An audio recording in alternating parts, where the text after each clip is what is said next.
Yeah, hey there, Glenn and Lou. We are right here at the border between San Diego and Mexico. As you mentioned, we're not far from the San Ysidro port of entry. You see this wall here. This is actually between two border walls. We've been hearing about this area where some of the migrants have been staging leading up to the end of Title 42. Remember, Title 42 is going to end at 9 p.m. our time tomorrow night. A lot of people believe they should get here before that. Some believe it'll be easier to get into the United States after that. There is a lot of different information going on out there, but basically what's going to happen when Title 42 ends is the rules are going to change.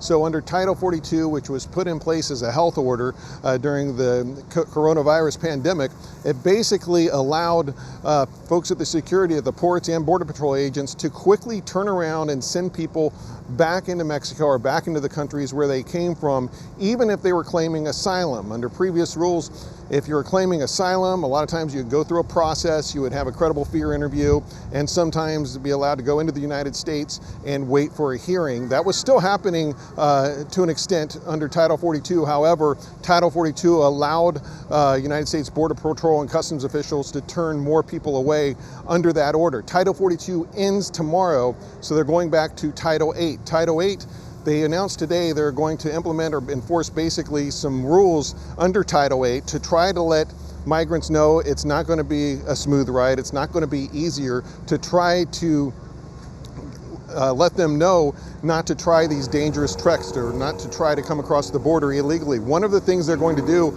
under this new order, and one of the reasons they're trying to dissuade people from doing this, they say if you are caught entering the country illegally, not at a port of entry, if you're caught coming across the border and you try to claim asylum there, well, it's going to be a higher bar. It's going to be tougher. The Secretary of Homeland Security talked about that part of the new rules this morning at a news conference. The rule presumes that those who do not use lawful pathways to enter the United States are ineligible for asylum. It allows the United States, it allows us to remove individuals who do not establish a reasonable fear of persecution in the country of removal. Non-citizens can rebut this presumption only in very limited circumstances.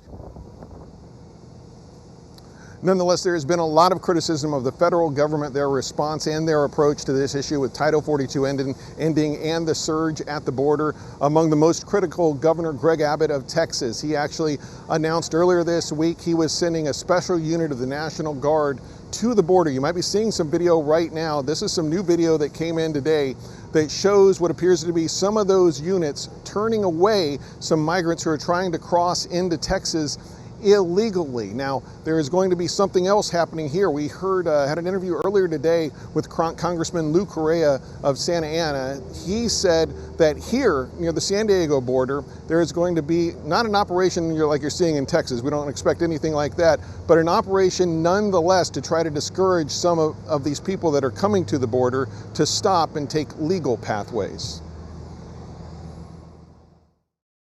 Preparations are being made right now to make sure that everything moves in a predictable manner.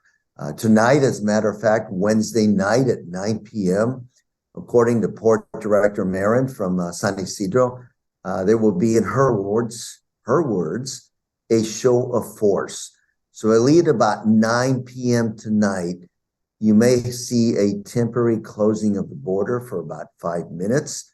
You will have, not quite sure what that means, a show of force, meaning that the U.S. government is there to show that we are ready to continue to keep control at our ports of entry. Now, coming up later, we'll hear from some of these migrants here in between these border walls. We've talked to quite a few of them so far. We've heard from some from Somalia, some from India, all kinds of different places, Georgia, and so a lot of different places, folks coming over here. We'll hear from some of them, some of their reasons, and have more on some of these different tactics and rules being implemented to try to discourage the mass surge at the border. For now, reporting live here at the border, I'm Chip Yost, KTLA 5 News.